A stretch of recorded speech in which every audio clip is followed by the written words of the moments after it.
How you safely treat a wound should be determined by wound cause, severity, and access to medical help.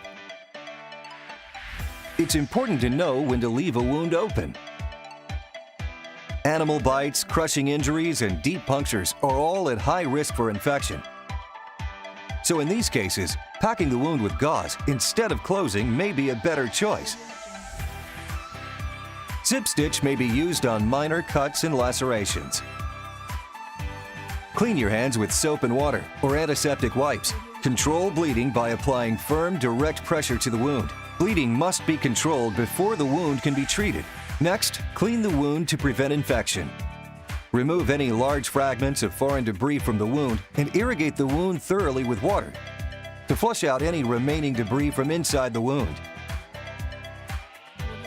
Dry the wound and surrounding skin with clean gauze.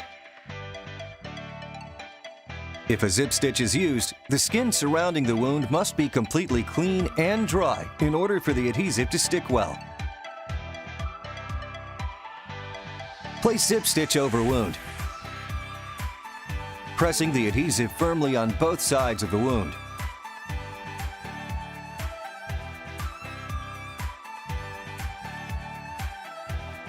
Gently pinch the wound closed while pulling on the straps. Don't overclose the wound. Stop when the edges of the wound touch. If you have clean scissors available, you may cut the excess straps. Apply a protective dressing over the wound. It is important to prevent dressing adhesive from touching the ZipStitch device, so that it is not removed or damaged when the dressing is changed or removed. ZipStitch can be kept on the wound for up to 7 days if needed.